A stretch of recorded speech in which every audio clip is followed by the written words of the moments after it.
Hello everybody and welcome back to today's video. Today we'll be taking a look at an updated 2024 presidential election prediction between Joe Biden and Ron DeSantis. Joe Biden being the incumbent president and Ron DeSantis being the Florida governor, who is currently polling in second place for a GOP nomination behind Donald Trump. So this is the prediction map with the states filled in. As you can see, Joe Biden with 181 electoral votes to Ron DeSantis with 113. Because DeSantis is trailing in the electoral vote count, we're going to start off with his likely states. Now, the first two likely states, the states of Alaska and South Carolina. Both these states voted for Ron DeSantis by Trump by 10 points in Alaska and 12 points in South Carolina, respectively, in 2020. Now, next two states we're going to be talking about is the states of Iowa and Ohio. Both of them voted for Trump by 8 in 2020. In the state of Iowa, Trump was able to drive out the rural turnout, and Democrats only won 6 counties in the state. In the state of Ohio, again, Republicans were able to drive up rural turnout and get a lot of working class voters, and the state will probably continue to trend red in the decades coming. So definitely Ron DeSantis will probably win both of those states by likely margins. The next state we'll be talking about is the state of Texas. The state of Texas voted for Donald Trump by 5.6 points, so barely a likely margin. And Democrats definitely made a lot of gains in some of the urban areas, but Ron DeSantis is someone I think that could do decently in the suburban areas, probably a little bit better than someone like Donald Trump, though I think he won't do as well in some of the rural areas. Overall speaking, I do believe someone like Ron DeSantis probably wins the state of Texas by around 7 points.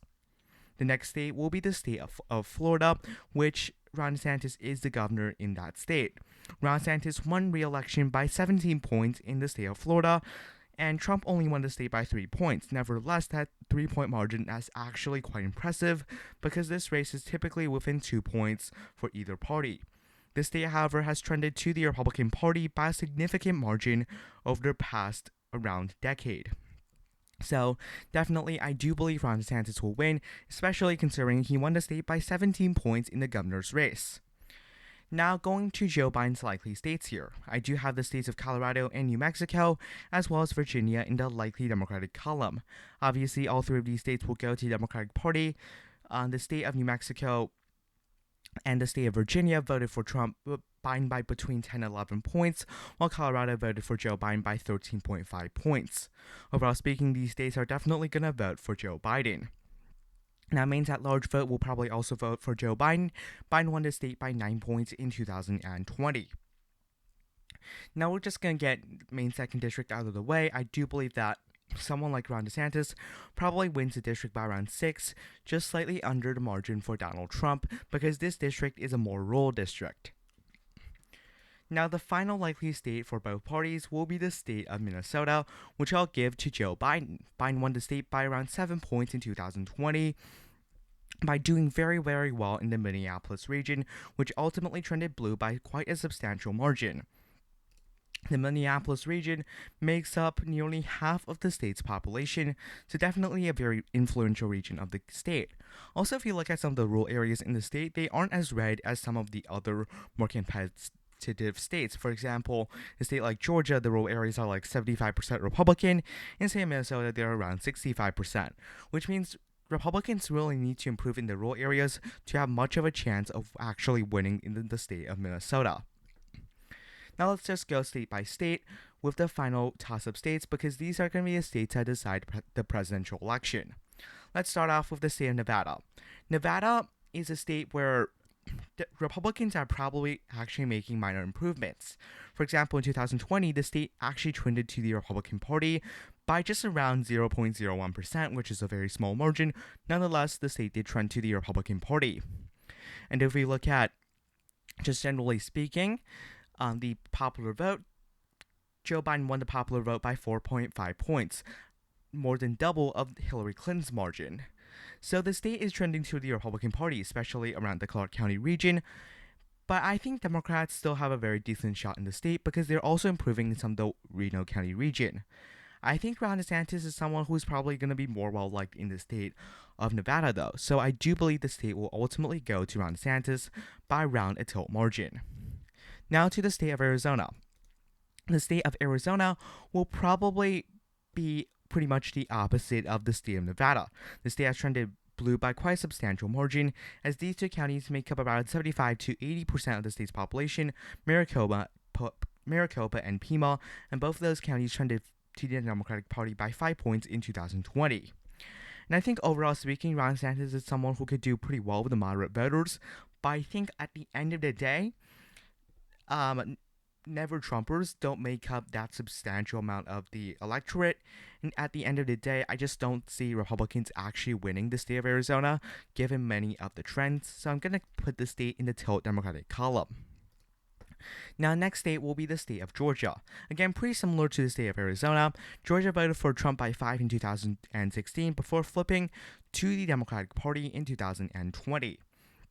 Again, thanks to the very much urbanized area around the state of Atlanta. Now, Republicans have been doing quite well in the rural areas, but the Atlanta suburbs are rapidly growing. And if we look at someone like Ron DeSantis, I think he'll do decently in the suburban areas, but probably not enough to win the state, especially considering the growth in the region and probably his lack of support with some of the only Trump voters that may not turn out for him if Trump is not the nominee. So I do believe Georgia will end up going to Joe Biden. Now for the state of North Carolina. North Carolina is probably going to vote for Ron DeSantis just because of the fact they voted for Trump.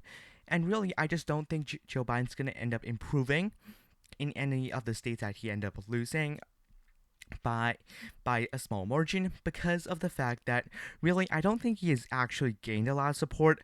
I think his approval rating really speaks for itself, and that really many voters don't really like someone like Joe Biden, and some Democrats may not actually turn out for him. Nonetheless, I do believe that Ron DeSantis will win the state of North Carolina. Now to the state of Wisconsin.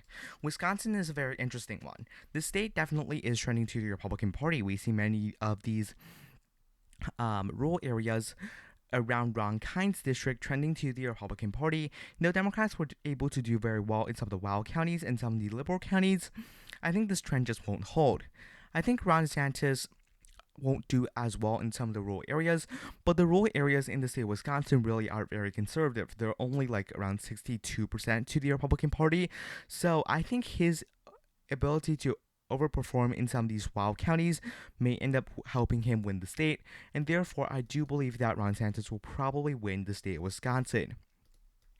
Next, moving to the state of Michigan. Joe Biden did win the state of Michigan by around 3%, or around 155,000 votes against Donald Trump there in 2020. And Democrats actually have many hopes here. I think Democrats can really do well in some of these more suburban/urban type of counties. For example, Oakland, one of the largest suburban counties in the state, trended to the Democratic Party by 6 percentage points. We see Kent County trended to the Democrats by 9 percentage points. And many of these just smaller cities or these suburban areas are where Democrats could improve in. Further, I just don't think someone like Ron DeSantis has that working class appeal that Trump has, resulting probably in a Democratic win. Now we're just going to go to the state of New Hampshire. New Hampshire voted for Biden by 7 over Donald Trump, and Trump only carried 2 small counties in the state. The state is overall trending blue, like many of these New England states. And overall speaking, I just don't see someone like Ron DeSantis being able to win the state. Now, I think he'll overperform Trump, that's certain, but he's definitely not going to win the state. So that's going to be a neat lean margin for the Democratic Party, as well as New Hampshire's 2nd Congressional District voted for Biden by 7 in 2020, voted for Trump by 3 in 2016. This district has been trending to the Democrats phenomenally, and although this district has become slightly more Republican thanks to redistricting, definitely Democrats are still probably going to win the state. Now finally, 19 electoral votes in the state of Pennsylvania will decide who wins the presidential election. Now, in the state of Pennsylvania, Biden did win the state over Trump by 1.2 points. However, Joe Biden did end up securing a majority if you look at the vote counts precisely. Now, again, I do believe someone like Joe Biden could probably do decently in the state of Pennsylvania because he was indeed born in Scranton County, Pennsylvania, or around Lackawanna. I do believe someone like Joe Biden probably has the suburban support needed to win the state of Pennsylvania, and I think at the end of the day, many Republicans won't actually turn out for Ron DeSantis. Many of them like Ron DeSantis, but they love Trump, and some of these only Trumpers are not going to vote for Ron DeSantis.